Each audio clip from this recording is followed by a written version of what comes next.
They think that these screens are now the new babysitter for their children. I've had personal friends. I will never give my kid a tablet, a phone. And 4 years later, kids 4 or 5 years old, and here they are sitting at dinner with a tablet in their hands. And we've seen these things turn to absolute nightmarish situations. You're listening to Protect It All, where Aaron Crow expands the conversation beyond just OT, delving into the interconnected worlds of IT and OT cybersecurity. Get ready for essential strategies and insights. Here's your host, Aaron Crow. Thank you for joining me on this episode of Protect It All podcast. I'm super excited to have my friend John here with me. So John and I have known each other since I've moved to Austin. Very early on, I went to a cyber event and John was there, and now he's come to all of our Lone Star shootout events, and I always see him at the ISSA events where he's the CISO of. And John, why don't you introduce yourself first? Thank you for taking time. I know we've talked about this and schedules just haven't aligned, so I'm glad we finally sat down and taken the time to record this. So introduce yourself, tell everybody who you are, what you do, all the good stuff. Yeah, thank you, Aaron. Appreciate it. I know we've talked about this for almost a year now, and I've watched some of your episodes. I think they're great. Thank you for having me on. Again, my name is John Schimanski. I am the Chief Information Security Officer for a company called Trivigil based here in Austin. We are a educational/boutique cybersecurity firm focusing on education, small, medium market builds, enterprises, as well as the universities in K through 12. My background includes both physical security for 15 years as well as cybersecurity since 2007, when it was ransomware was a green dot credit card for $5,000 rather than multi-billion dollars in Bitcoin. When the FBI basically said pay them and make them go away, was kind of the order of the day because they didn't have time to go chasing. The one incident I was involved in was in Czechoslovakia. That was interesting. It was a small phishing attack, ransomware of a small company, and $5,000 on a green dot credit card.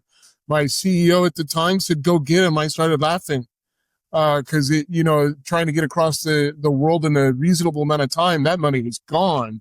So I really focus on education and small and medium business where they don't understand how cybersecurity is changed from an if we get hacked to when we get attacked. Yeah. We've seen current things such as the Salesforce attacks that is hitting big business, Cisco, Tenable just got hit, 2 weeks ago, through their Salesforce and lost all their client data, client contact information. They didn't get any of the financial stuff, but that just leads to more and more attacks, up to and including in the educational sector, which is very big usage of Salesforce. But really what you and I talking about on this is how we deal with cybersecurity in our kids. And this is getting literally frightening. I know you've seen my presentation at some point, and I'm giving another presentation on October 1st at the International Accelerator here in Austin. And it's more so we're starting to see the same type of activities that we saw in the late 80s and early 90s, the small white van. Said free puppy, free candy to entice children. We're now starting to see those same type of predators, those same type of actors. As we open our children up to the internet, we've opened those predators up to our children as well. And I know you've seen this as well. And unfortunately, it's now starting to become almost a pandemic style problem, very much similar to what we've seen before. I've worked with the agency called National Center for Missing and Exploited Children. I've met those people. They're a great organization. And for those of you who don't know, that was built in the early 80s with Ronald Reagan and a gentleman by the name of John Walsh, who was America's Most Wanted host for a number of years. In fact, I think he's coming back. Really? Yeah, I think he's coming back this next year or so with a new show similar to America's Most Wanted.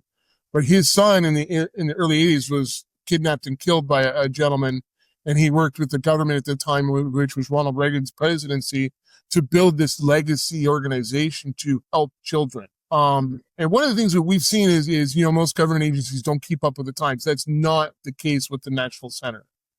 They've gotten Congress to enact laws that state all social media must report what they call child sexual abuse material to the center. Last year was 20 million hits, something like 65 instances a second or something ridiculous. That is terrifying. Well, and it's a lot of, they will say that image is a lot of the same image. It comes from Discord. It comes from Facebook. It comes from social media sightings, and games. And it's a lot of the same, but what they do is they take that image. Nobody has to see it. Nobody has to review it. They put it through a company. I don't remember who. They turn it around and digitally hash it and hand it back as a blacklist to these social medias. And the list is growing day by day and function by function. So one of my jobs and one of my opportunities is to work with not only big enterprise, but universities and K through 12 to help them decipher and get rid of this stuff on their own enterprises. We all know that there are bad apples in all kinds of employments. We've seen here in Austin a couple months ago, there was a kindergarten teacher that was arrested for having pictures of CSAM on his personal device.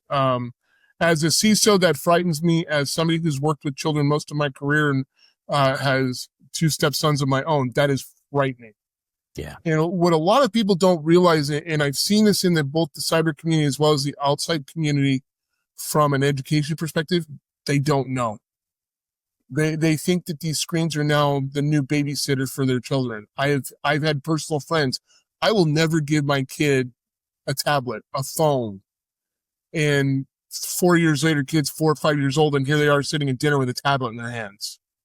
And we've seen these things, and we've seen these things turn to absolute nightmarish situations. There was an article that came out about a week and a half ago. I believe it was the Atlantic. 21% of children recognized and interviewed said they had nobody to talk to but from artificial intelligence. That to me is just insane. Yeah. I mean, we've seen what artificial intelligence can do. We're seeing it now.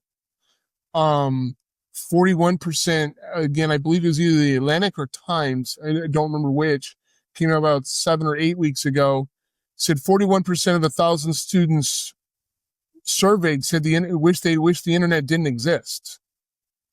Now, it's those types of things, but we've opened up the internet to our children. Therefore, the internet is taking full advantage of it. Yeah. It's insane. This started with me. I've got 3 kids. My oldest is 16. We really noticed this in COVID times when they were all at home. And they had a lot, obviously they had a lot more time online, and they came home with devices, like they had their Chromebooks, and they had, that's how they did school. And then we noticed it, and I really, it was innocent enough. I noticed my kids were tired every morning, and I wasn't sure why. We were putting them to bed, and then after we put them to bed, they were getting back up and playing online games all night long. There wasn't any, real risk or anything other than, oh, wow, I didn't realize that my kids were doing that, right? So, it wasn't a big risk other than I'm a technologist, so you can't see it in the corner, but I've got a bunch of stuff like I've got wireless, separate Wi-Fi for my kids, and they have, they're restricted. They can't go to websites. I have applications on their devices so they can't go to certain websites and all that kind of stuff. So I was able to lock down their system so that the Wi-Fi turns off at 10 o'clock at night. And, even now they have cell phones, but again, it's all locked down. Like they can't get to anything, and I block it. And that's why I use Apple instead of Android. Nothing is foolproof, but I started doing all that, all the way back in 2000. And it's amazing to me, the amount of families and parents, and again, as a dad and uncle, and, all my friends' kids, like how many parents obviously are not cybersecurity people, and they don't have anything like that, right? They have no idea what apps are on their kids' phones. They have no idea what websites they're going to. They have no idea what games they're playing on their computers. We've all seen all of the struggles and difficulties with Roblox and all the child predators that are on that platform and what all's going on with all of that right now. So, I mean, it's something that you have to be mindful of, and it can happen even if me and you and whomever, if we're intelligent about it. That doesn't mean that our kids, our wives, our families, our parents, our grandparents, like everybody is at risk. I told a story a while back real quick. I'll hit on it again. I think I may have told you, but Christmas of last year, I was in Dallas with my wife and my family, and we dropped our kids off at my parents' house, and we went to go grab a happy hour margarita and some queso. And I got a phone call from the Williamson County Sheriff's Department, or what I thought was a Williamson County Sheriff's Department. And it was a good old Texas boy accent. The phone number looked right, like all the things. And it was a scam. And they were trying to get me. They told me I had a warrant for my arrest and I had to go to the county courthouse and I had to give them money to make sure I didn't have so all the things they were saying, nothing really set off my spidey sense until I pulled money out. And they said, okay, now that you've got money out, go buy a gift card. And I'm like, whoa, no, I'm not doing that. Because before that, they had just told me to go to the courthouse and go to the sheriff. Like, I'll go to the sheriff if I have a warrant, because they said I'd miss jury duty. And that because I'd missed jury duty, that I had to go, I had a warrant for my arrest and I didn't file the paperwork, or if I did, they didn't get it, blah, blah, blah, whatever. And I had missed jury duty, but I had filled out the form. But they had me all the way until, and again, the whole time my spidey senses were going off. I'm like, I'm not sure this is right. I'm not sure this is right. I'm not sure this is right. But if I'm going to the sheriff's department, obviously there's no risk. But as soon as they said buy a gift card, I'm like, yeah, I'm not doing that, jerk. Well, you touch on that. My mother's 83 years old, not technologically savvy. I have to fix her stuff pretty much on a weekly basis or a monthly basis, like all good technology sons do. Of course. And this is a story that goes back almost 10 years. I'm at work and she gets a phone call from somebody claiming to be my stepson, who's now in Vegas, who's in trouble with the police department. And she calls me. This is 2 days before my wedding. And I'm sitting at the desk and she calls me and she goes, "Where's your stepson?" "At my house, sleeping on my couch for the next 2 days." She goes, "Are you sure he's not in Vegas?" I'm like, he was sleeping on my couch 3 hours ago. I'm at work. And back and forth. And my father was a police officer. She should have known better. But again, I need Target gift cards to get myself out of jail. Like, really, how does that work? I will tell you, I don't know if you've been to Home Depot as of lately. Have you seen the signs behind the self-checkouts? No. They actually have, you cannot buy Home Depot gift cards to satisfy utilities, bail bondsmen, bail amounts, jury duty, all of this list of things. I have a picture of it somewhere. And there's enough people have done it, then they've complained to Home Depot that they put up signs. Yeah, my mother's been caught in the secret shopper scam for $2,000. Yeah, we'll talk about that one later because that'll pull your hair. But think about what we were just talking about with the kids and the scams and the things that are going on, especially with artificial intelligence. The kids are seeing these things. The 14-year-old in Florida last year killed himself over a character.ai, and the mother's suing the company. The two cases coming out of Massachusetts and Texas for pretty much the same reason, but those were kids preparing to kill their parents because they took away their screen time at the insistence of the AI. Sam Altman and OpenAI got sued 2 weeks ago over a child committing suicide. These are things that, we are going to continue to see until we step up, until we say enough is enough. And I will tell you, not that I'm a big fan of the individual himself. I was very behind the idea of when Elon Musk about a year ago said we need to stop AI development and start putting in guardrails. Now, let's be honest. We were going to be the only country that does that. Other countries weren't going to do it, and which is why it never really flew here, because we realized mutually assured destruction. AIs would get bigger, better, faster, which they're doing now. Everybody's pouring millions of dollars and billions of dollars into AI technology and research, and it's only going to get better for humanity and worse for humanity. And by that, I mean for our children. I'm an adjunct professor with Purdue University teaching cybersecurity and ethics, and I don't allow AI use in my classes. They can use it to what Purdue calls the first 2 levels of the AI allowance that we have, but I don't allow them to use it to quote it, because we've seen that it's full of false information. It's full of hallucinations.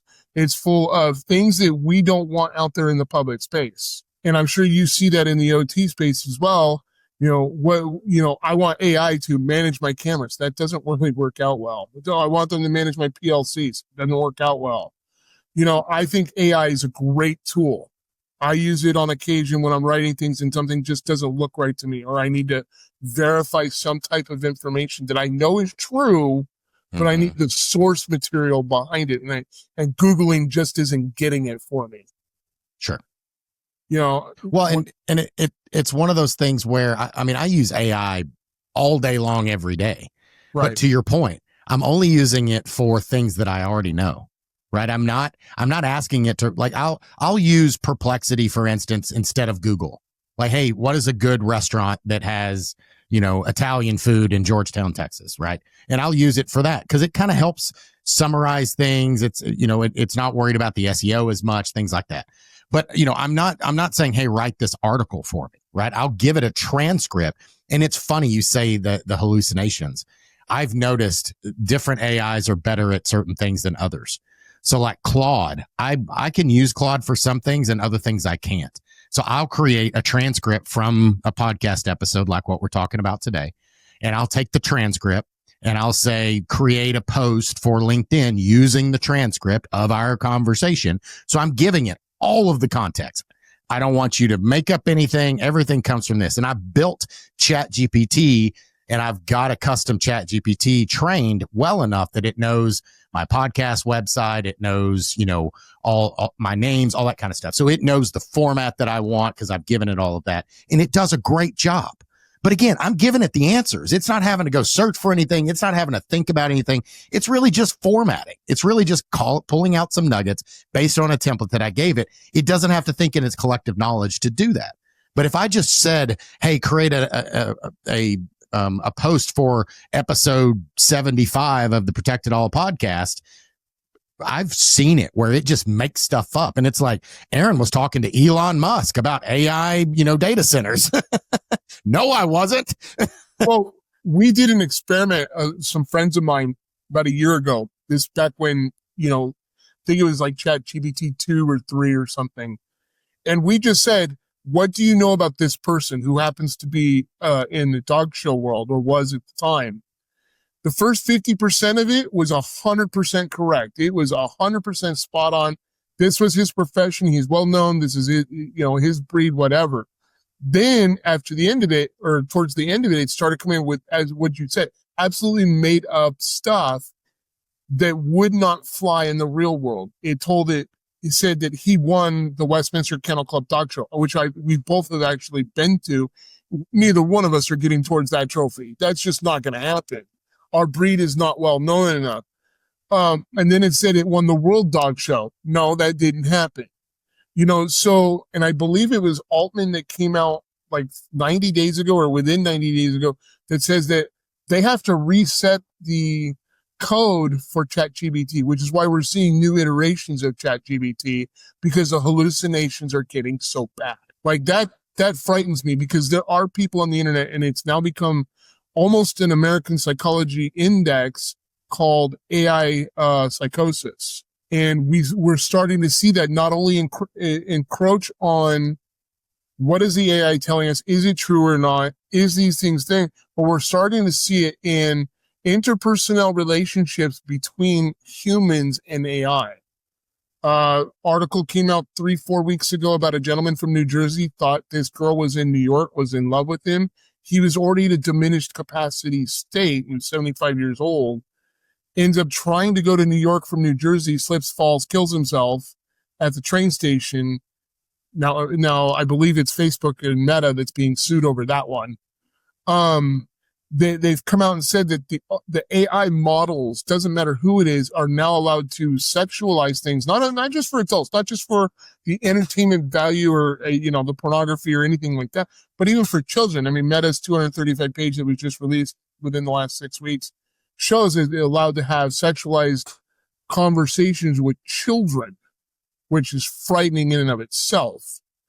So we have to not only protect and put in these rails, but we as parents, we as adult educators, we as cyber experts need to be sounding this alarm saying we're not going to tolerate this anymore. And one of the things that I present in my presentation is we've gone away from what would normally traditionally be the nuclear family. Mom and dad, 2.5 kids, the dog, the white picket fence. In preparing for this presentation that I did back in May, Google or YouTube is, I think, 22 years old this year. When I grew up on the internet, you grew up on the internet. We had CompuServe, AOL, Netscape, all the platforms. There was PSAs almost on the nightly news. Don't talk to strangers. Don't give out your information. Do you know where your kids are? Oddly enough, my presentation's called "It's 2025. Do you know where your kids are surfing?" But there was PSAs almost on the nightly news on how to deal with this new world order of electronic communication. The screeching of the modems and everything else aside, I could not find one on the internet. I could not find a PSA on YouTube since the beginning. And we've really stopped. We've stopped teaching this. And one of the things that I am very proud to work on is a program called MASK. And the company's called Mass Next Gen Shield, I believe. And it's a cybersecurity game to help kids understand that not everybody on the internet is your friend. Not everybody you play with on Fortnite, not everybody you play with on Roblox or Minecraft or any of the other social media platforms, they're not your friends. You might know them tangentially, you might not know them at all. And this might be people that you are now emboldened to try to, there's predators out there acting as 10-year-olds, 13-year-olds on these platforms that are going to try and manipulate you, or in the common vernacular, groom you to go to Discord, Gilded, some type of other platform to get away from the censors, to get away from the prying eyes of other people in order to start looking at it. There was a lady who posted on Instagram about a month ago that lives in Peoria, Arizona. Her 15-year-old daughter stole her cell phone and her credit card and was headed to the port of entry in Mexico from Arizona. She had about a 3-hour gap between she knew where her daughter was, it wasn't. Border Patrol, with the help of the Arizona law enforcement authorities, National Center for Missing and Exploited Children, caught her as she was going through the port of entry into Mexico. There was somebody waiting for her on the other side. Like, I can't imagine what she went through for those 3 hours. And she willingly posted it on Instagram, and I have a copy of the video that said, "Artificial intelligence helped these people take my daughter," because they're using it as a catfishing scam.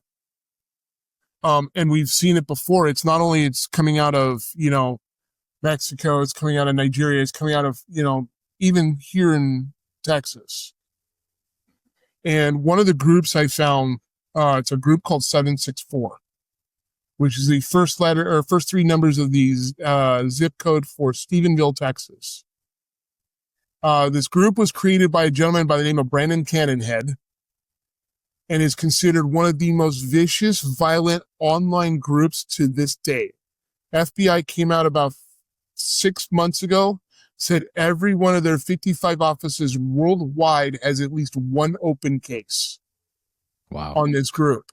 So I did a little digging, as I am prone to do, and I went down this rabbit hole. And I found out through public information and information available on the internet, Brandon Cannonhead was 15 when he started this program. At 17, he was tried as an adult and sentenced to 80 years in a Texas prison. That's not something I want to do. Having worked for Texas Department of Criminal Justice at one point in my career, not something I want to do. I don't want to serve. I will much rather stay on this side of the bars. Yeah, no kidding.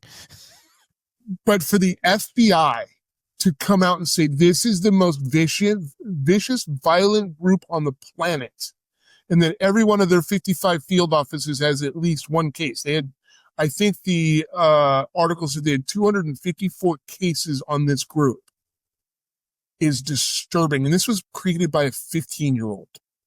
Wow. I'm like, I don't know where you come up with that. I don't know how you become that. They had a 9-year-old killer hamster on live video.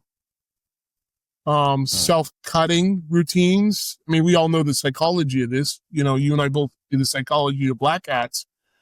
But I mean, where does this stop? Where do we step in and say enough is enough? And the time is coming. This is becoming a pandemic of sizable proportions. It is. And I think part of the problem has become, from my perspective, Sure. Parents have always, we've always put, not just parents, but people in general, we expect organizations, governments, et cetera, to protect and help, right? So, the police department stops the people down the street from, robbing your house, or if they do, they respond and they react. But we've both seen this. You call your local police department, they have no jurisdiction for somebody that just hacked you. None whatsoever. Then you call the FBI. Then what if it came from Russia? What if it came from, they're hopping their packets all around the world. So it doesn't work that way, right? You can't depend on Facebook to do it, because not that they're not trying to do it. Maybe they are, maybe they aren't. But how could they possibly stop everything when you're talking about millions and millions of users and hundreds of billions, trillions of communications that are going back and forth and things that are being shared and everything? It gets to be an exponential problem. So it's just like my views on government. There's things that the federal government needs to do. There's things that the state government needs to do, and there's things that the local government need to do. And then there's things that you need to do in your own house. Like, I don't leave my front door unlocked. And I live in a really safe area. Like, I live in a great neighborhood in a great city, and there's not a lot of crime here. And, sometimes my door's left open, but I don't make that a habit. I leave my door locked when I leave. I lock it when I'm here. Like, I have firearms and things like that I protect myself with. But the point is that we have to take control of my household. Like, you need to be responsible. You parents, uncles, aunts, you have to take control of your own safety and your kids' safety. Nobody's going to do it for you. Nobody's going to rescue you, right? So, I believe there's a huge gap in the commercial world. Even when I'm building out like my home network, I'm a nerd. I'm a cyber geek, and I've been a network admin and all the things. So I can grab all the tools, and I can buy enterprise level, PFSense and firewalls, and I know how proxies work, and I can put up a pie hole so I can secure DNS, and there's all these things that I can do. I'm looking out my window. Every one of my neighbors probably don't have that capability, right? No, there's no tools available for parents to do this stuff that aren't a cyber person, right? Well, there was. I mean, at one point, Disney had one, the Disney Ring, and that's gone by the wayside because, parents were tired of hearing, Johnny and Jane say, I want to go do this, or I need to do this for school. And then they need to spend 25 minutes trying to figure out how to do exactly that. There is, you mentioned PFSense, you mentioned Pi-hole, you mentioned these things that you and I understand just by pure saying the words. I mentioned Pi-hole to a friend of mine the other night while I was talking to him, because he's got a 15-year-old kid that's kind of running amok on the internet. And he's like, what is that? I'm like, dude, I'll build you one. I will send it to you with written instructions on how to do it, and I will manage it from here. It's a Raspberry Pi. I can set up a Raspberry Pi. It costs me $50 to send it to you. It's not a big deal. Well, because he doesn't know. That's not what he does. And it's great, Open DNS, DuckDuckGo, Google DNS, and all of these DNS factors are thinking they're not understanding. There's no way to register the fact that you have a 16-year-old plus children under the age of 16. My two stepsons are in their 20s. I hate to think what they got into on the internet before they met me. But, we're sitting here and we're not going to legislate our way out of this problem. It's not going to happen. There was a Republican senator here in Texas. It was House Bill 2610. In this last legislative session, that wanted to restrict social media to everybody over the age of 18. That's not the answer. Part of the reason I ran down this rabbit hole is I have a very good friend of mine. Her son was 16 at the time. She gave him access to social media, Instagram, Facebook. We won't even get into the Snapchat problem. I personally don't care for that app at all. Most people don't actually understand the origins of that app. Mm-hmm. But within 6 months, he was a victim of sextortion. 17-year-old girl, wasn't a 17-year-old girl, let's be honest, wanted $400 to not send pictures. We can imagine what kind of pictures that was. Mm-hmm. Not safe for work comes to mind. To not send them to his friends, families, coworkers, his manager, his parents, who happens to be a good friend of mine for 32 years. And he had the money the first time. So they came back again for the second round, wanted $400 more that he didn't have. He ended up attempting to kill himself. Fortunately, he was not successful, kind of mentally repaired himself, kind of mentally, got himself out of this hole. She didn't know about it for almost 3 years. Wow. And she called me one day and said, hey, I need you to verify these people work for this agency. Anything you can do. And I said, send me the info. She sent me a picture of a Department of Homeland Security officer and a Secret Service agent. Now I want to know the story. She's like, I can't tell you this story because they're sitting in my living room right now. They actually physically got the information from a bus that they did, from a chat server that they got, and were wanting to talk to him and her about it. Now he's 22. He's a good kid, and he's he's mentally, I'd say, more aware. But how many of these kids you know of that aren't mentally aware that would do something like this? And now it's starting to happen. I know of at least 50 cases last year that they attributed teen suicide to these sextortion rackets, all coming out of a group out of South Africa. We've all seen the Nigerian prince scam, and now it's becoming more and more prevalent for children to be targeted. And we were talking about this probably about 6 months ago, me and my friend. We all did dumb things when we were kids. Mm-hmm. I know I did. My father was in law enforcement. I did things that probably weren't exactly 100% kosher. But there was no Not video. me. I was a saint. Huh? You were a saint? I said, not me. I was a saint. Uh-huh. But, we didn't have cell phones to record this. We weren't doing these things for notoriety. We weren't doing these things for the latest TikTok trend. The duck lips challenge comes to mind, which is kind of just stupid, but whatever. But nowadays, they're doing these things for likes. They're doing these to keep up with the Joneses. They're doing these things to get millions of views and become somewhat of an internet celebrity, even though it may not be legal. Or they're being attacked by these people who are obviously not legal, and these things, but they don't understand how to deal with these issues. And one of the things that I caution parents with, if your kid comes to you and says, I've done something stupid, I've done something bad, I've done something wrong on the internet, the most key piece of advice I can give to those parents: don't criticize, don't punish. Yep. Figure out how to solve the problem for your child without making them feel like they're a victim. Because they are a victim. We've seen this. But if they can't come to the mom, they can't come to the dad, they can't come to the teacher, they can't come to the adult in their lives to say, I screwed up and I need help, they won't come to you when it's important. And I've seen this time and time again. I see this online. I'm a member of several parenting groups on Facebook and other social media platforms where I'm seeing both ends of this. My kid came to me, I took his screen away. My kid came to me and I helped him and I supported him. And the FBI will tell you, file a complaint with the IC3. I filed several complaints, never hear anything back. The police department, there's not much they can do about it. They're going to take a report. They're going to forward it up to the FBI. It's going to go nowhere because there's thousands, as you said, there's millions and millions of these conversations happening all day long on social media, and we're not getting it. We're not getting it there.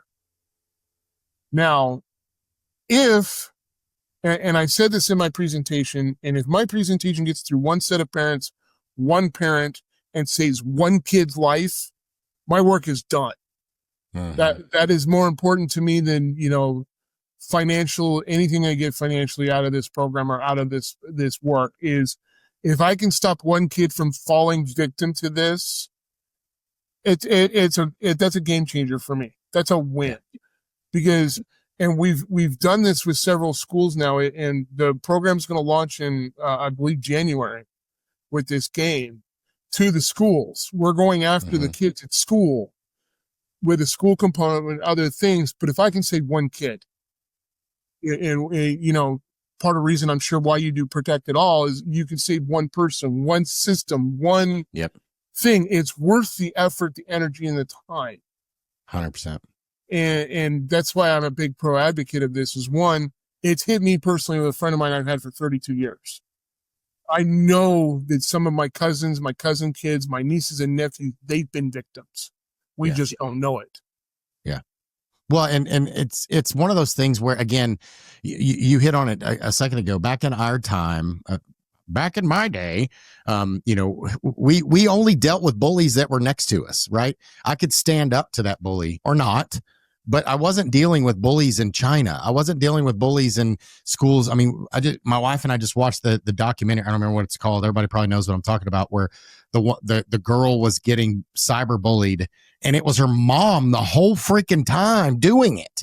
And she was just, for 2 years, she was cyber bullying, saying the most, including, why don't you go kill yourself, to your own daughter?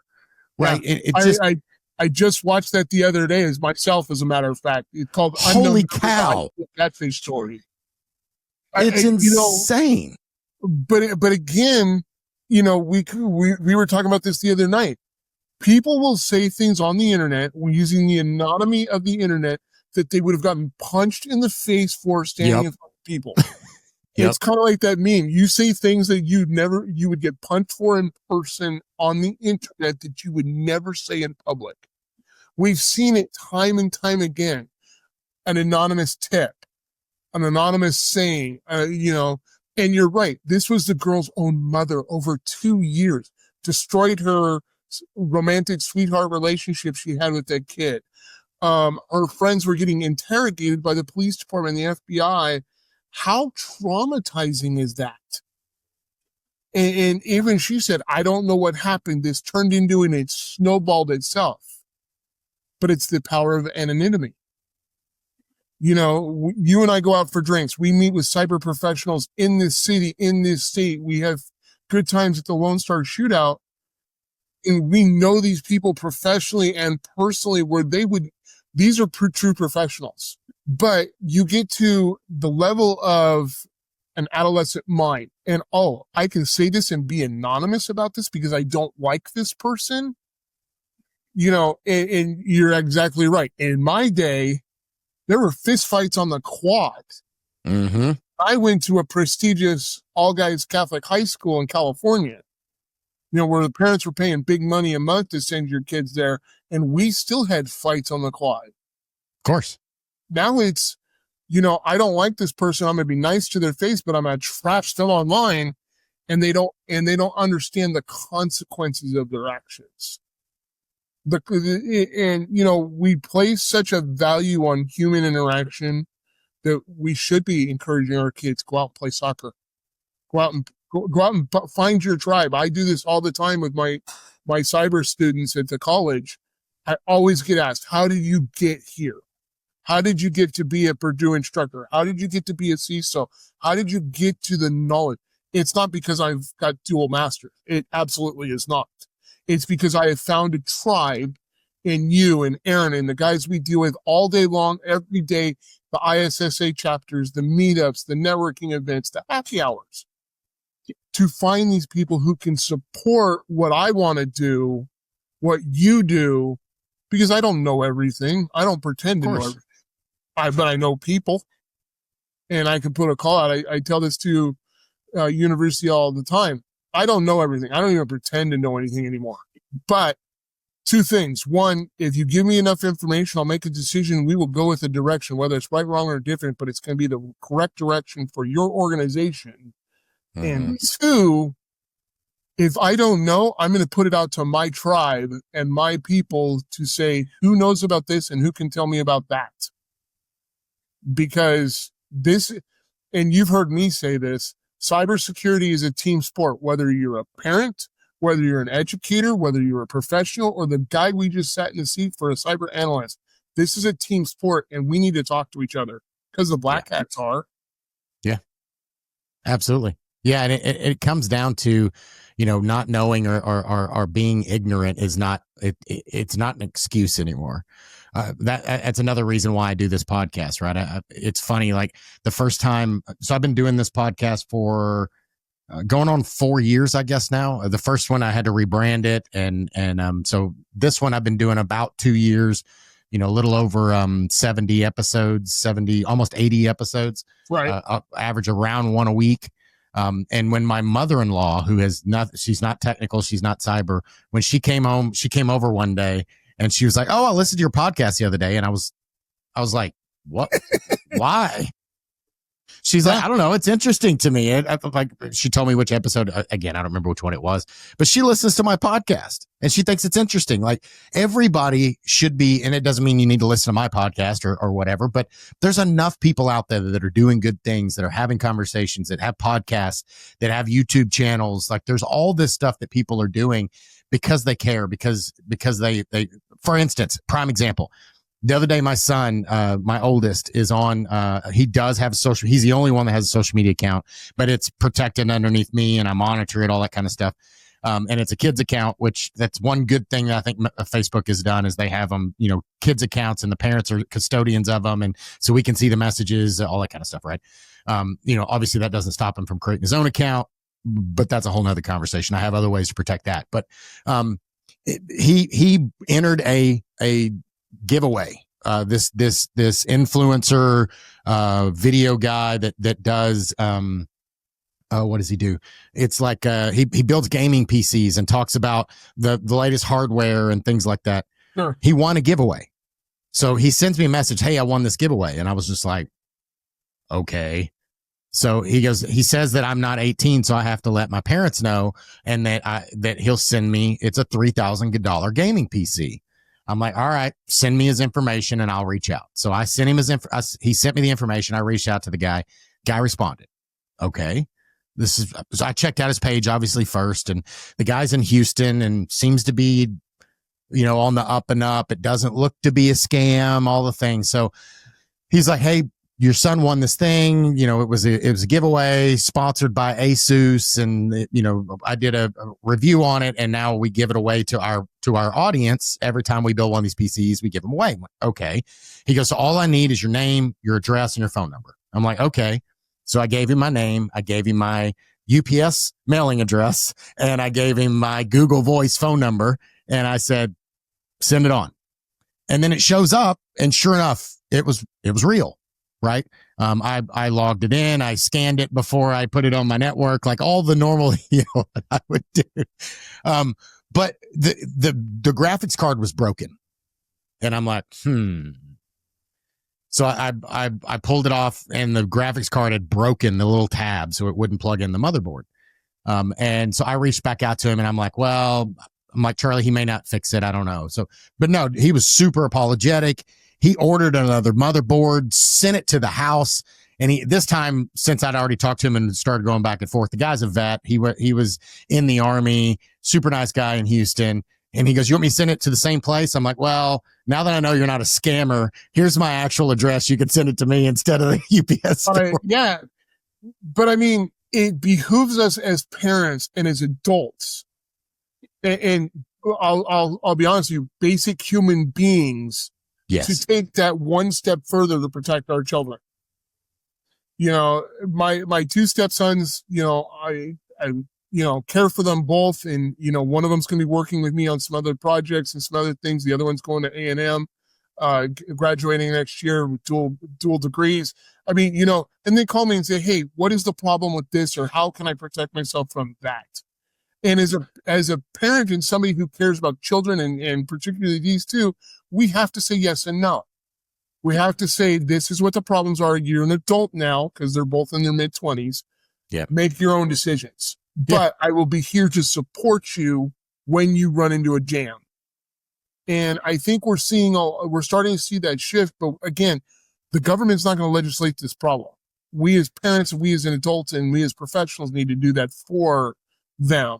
As you said, protect our own homes. Correct. I don't leave home without several things. I don't. Yeah, I don't expect anybody else to. I do follow the law. I am, certified in certain things. And if a place has a certain sign, I won't walk into it with those things. But again, it behooves us to be, I don't want to say paranoid, but prepared. Yeah. Well, and it's no different than as a parent, I have to talk to my kids about the birds and the bees. I have to talk to them about, I've talked to my daughter about not going down a dark alley by herself in the city. Like, there's just certain things that we have to prepare our kids. And this is one of those things. And the problem is that most parents aren't prepared to have that talk with their kids because they don't know it themselves. Like, they don't have the literacy in cyber to be able to have it. So reach out to somebody like me or like John. I'd be happy to talk to your kids about it. I've done these talks. I've done a talk with, there's an organization. I can't remember the name of it right now. I'm sorry about that. But it's a woman's organization. And I was on a call, and it was a woman's mastermind. And I think there were like 60 or 70 women on the call, and they were all moms and aunts and sisters, and they had kids or nieces and nephews and all the things.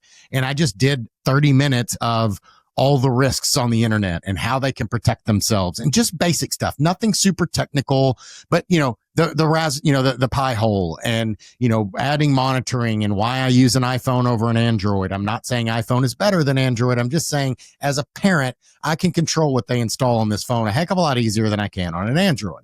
I know every app that my kids put on their phone, I have to approve. Right? Little things like that make it, right? So those conversations, again, find somebody that's willing to help you have those conversations, and we'll do it. Like, I would absolutely talk to anybody. I'm saying this publicly.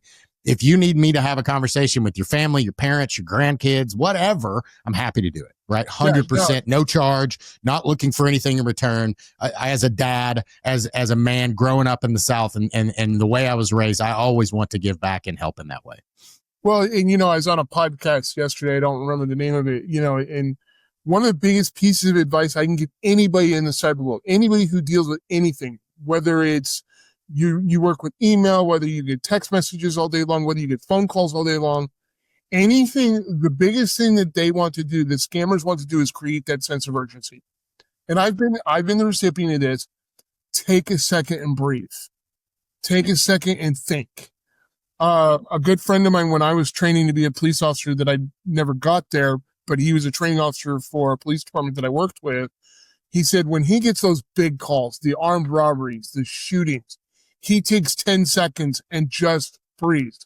3 breaths, long and deep, and try to get that adrenaline out of the system. Try to make sure that their brain is focused on now getting there, instead of the emotion, and instead of the adrenaline pumping behind there. He goes, that's the best advice I can give you trying to get into this job.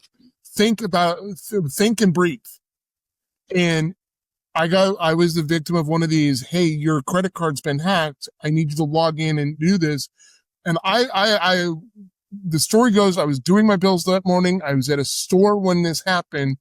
Hey, your credit card is now being hacked at some store. It wasn't the store I happened to be in, but it was some store. And I clicked on the link from my phone. It brought me to my credit card login page on the web browser, and I stopped. And I thought about it for a second. Wait a minute. I was in my bank account earlier this morning. This looks legit, but let me look at the header that's coming across. Let me look at that bar, and sure enough, it was not my bank. Looked good, looked great. Had I not taken that pause to think about what I was doing and those ramifications, I could have been easily the victim of identity theft, or my bank accounts could have been drained. Yeah. And all it takes is one click. Yeah. One. And again, if they can get you, and they're so sophisticated now that it's not, nobody is out of the way of being able to be hit. They've gotten so good. AI is going to help them get better and more efficient at it. The emails look better. It's harder to detect phishing attempts now. You've got to really be very careful, because at any time that can be. That's why, for instance, I use like a password vault. So if I do click a link, I don't ever enter my password in everything. My password vault does. So I can't tell the difference between an A and a Cyrillic A, right? But it can. So when I enter the password, it doesn't recognize that I have an account there. I'm like, wait, that's weird. Why is that? Why does it not know that I have an account here? And then I start thinking about it like, wait, that's not an A. That's an acrylic Russian letter that is not A. Well, I mean, but again, we're professionals. We do this for a living and still can find ourselves in those types of positions. Can you imagine the average person who is not technically savvy? These are things that we've gotten away from teaching others to learn, to understand, to take that second. There is no thing in this world right now that requires an immediate action when it comes across as a text, when it comes across as an email, or even a phone call. I have told personal friends of mine, I can't deal with this right now. Give me 3 or 4 minutes and I will call you back and then we will discuss it. Don't do anything until I have time to think about this as a professional, because at some point we're going to become victims too. It's not a when problem. It's not an if problem. It's now a when problem. And let's be honest, don't trust a criminal. Believe it or not, they're breaking the law already. So why would you trust them that they're going to stop breaking the law after you do what they tell you to do? And we've seen this. Power Schools is a prime example of that. They got 72 million records stolen. They paid the ransom. They have a video of the quote unquote hackers deleting data. And now we're seeing K-12 being blackmailed with the same data that was stolen. Did you really expect them to honor their word? Nope. So, obviously they did because they paid. They just they hoped. So John, we talked about a lot. There's a lot of, there's a lot of things in this nugget. I think we could probably talk for 3 hours on this topic. It's near and dear to my heart for sure. But, knowing what we've talked about, knowing what you've seen, what we both experienced and kind of the horizon, next 5 to 10 years, what's something that you see that's concerning, getting worse, getting beyond what we've already talked about, and maybe what's one thing that's good, exciting, awesome that you see coming over the horizon that could be a benefit to this or other topics? So it's going to be the same answer for both. Something that I find both very frightening and both very good, and that's artificial intelligence. We used to say that the lack of information caused people to be stupid, and we've proven with the internet that's not true, or the lack of common sense. Artificial intelligence is going to be both the greatest tool that mankind has ever created, and it's also going to be the worst tool. And if you saw the article with James Cameron, he started laughing and said, "I warned you in 1984. I saw that. But we need to understand the limitations of our own inventions. And yes, it's great. We're starting to see cybersecurity use AI more for getting rid of or being able to produce these millions of lines of code and produce these millions of lines and get rid of the alert fatigue that we're starting to see. Hey, this doesn't look right. Out of 5 billion lines of logs, this doesn't look right. Go look at this, Mr. Analyst. Correct. But the problem is we're going to start relying on it more and more. And it's getting faster. It's getting better. Quantum computing's coming. I'd say within the next 5 years, we're going to see quantum computing at the desktop because it's getting more and more prevalent. Yeah. But we need to understand, get out of your house, get off your computer, get off your phone, start having human interactions versus just interacting with an artificial intelligence. I just saw an ad today. You can hire 70 AI workers to do what you need to do and create your own company out of one person. Really? Does that do anybody any good? No. Is it great for efficiency? Yes. Is it great to have a tool that can search the internet and find what you need to find without the hallucinations? Yes. But we need to understand that there are both humans that need to be interacted with and that there's human ingenuity that needs to be protected. Mm-hmm. Artificial intelligence, I look at it as two sides of the same coin. It's the devil on your shoulder. It's the angel on your shoulder. But we need to understand that it has both good qualities as well as drawbacks. Yeah, 100%. For sure. All right, John. So how do people find out more about the game, about the things you've got going? Any call to action for folks to reach out, et cetera? So the call to action is pay attention to what your kids are doing online. have those conversations, make sure that your children and your friends' children, your nieces, your nephews all have a safe space to at least come to you. Find a cyber professional within your realm of people to come to and ask questions. You can find me on trivigil.com, Trivigil.com. You can find me on LinkedIn under my own name, John Schimanski Jr. You can find the game at masknextgen.com. We're currently rebranding it. For those of school officials that listen to the podcast, we are doing betas right now in schools that seem to be going off very well. There will be a school component. There will be artificial intelligence component built in. It gets better. It gets harder if you're good at it. It gets easier if you're not. So we don't want to discourage kids. And it's going to be reasonably priced for school districts and parents. Parents want to buy it outside of school districts that don't have it. We will have a component for that. I can talk about this topic all day long. I'm very proud to be involved in this project to bring it out. We are, for those of your podcast listeners, having a meetup on October 1st at the International Accelerator in Austin. It'll be, I believe it's on the website. I will give it to you, Aaron, so you can put the poster up so we can find it. You can register for it. We're doing this as kind of a parent and teacher night where we're going to have, the explanation of what the threats are, what we're doing with the game, and how the game can benefit you and your child. So the call to action, come find me on the internet. I'm not that hard to find. I'm in Austin. I'm at the meetups. I'm at the ISAs.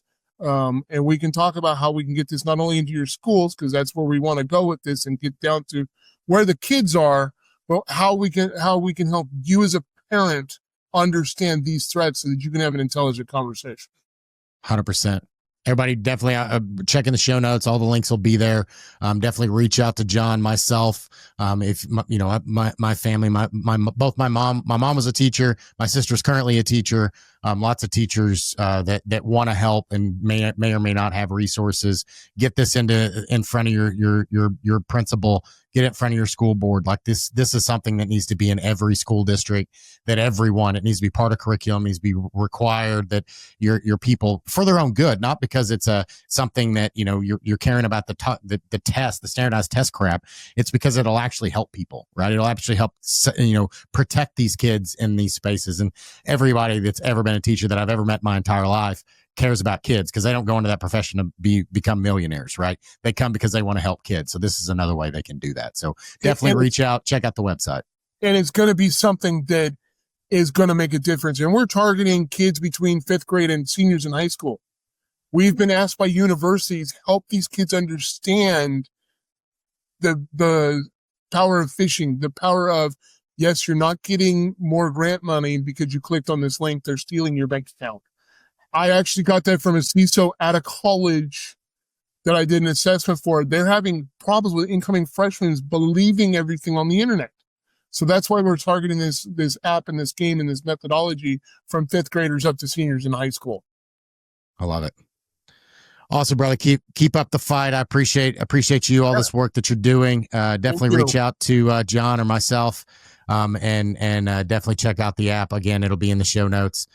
Reach out and get it for your kids, get it for your nieces, nephews, all the things. So thanks a lot, John. I'll see you at the next event, I'm sure. And until then, thank you for listening to the Protect It All podcast. And definitely, if you want to come on the podcast, if you have something to talk about or know somebody that should be on here, definitely please reach out and let us know.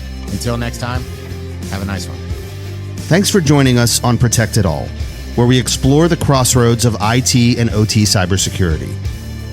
Remember to subscribe wherever you get your podcasts to stay ahead in this ever-evolving field. Until next time.